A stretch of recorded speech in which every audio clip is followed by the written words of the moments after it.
डीला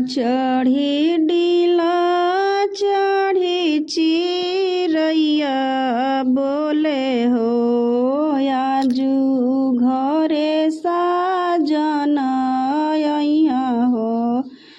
आजू घरे साजन अइहे हो। मुख पर रुमलिया देई के पापा रोवा हो।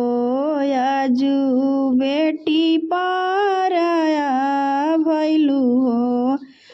आजू बेटी पराया भइलू हो। चुप होख कवन पापा हो। आजुले सूचित होइब हो। आजुले सूचित होइब हो। मुख पर रुमलिया देई के चचरोवा हो। आजू बेटी पराया भइलू हो।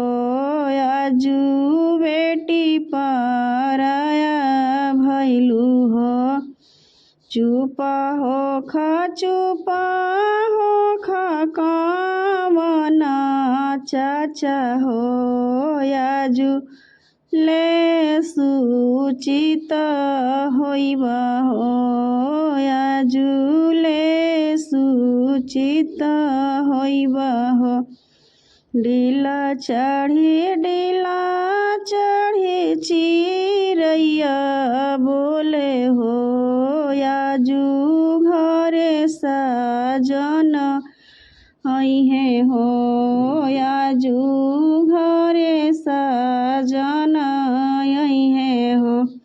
मुख पर रुमलिया देई के भैया रोवा हो।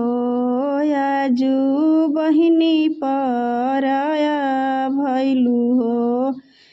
आजू बहिनी पराया भइलू हो।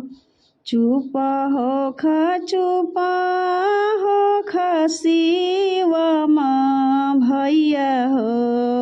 आजू ले सूचित होइब हो। आजू ले सूचित होइब हो।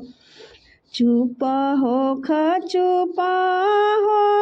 हिमांशु भैया हो।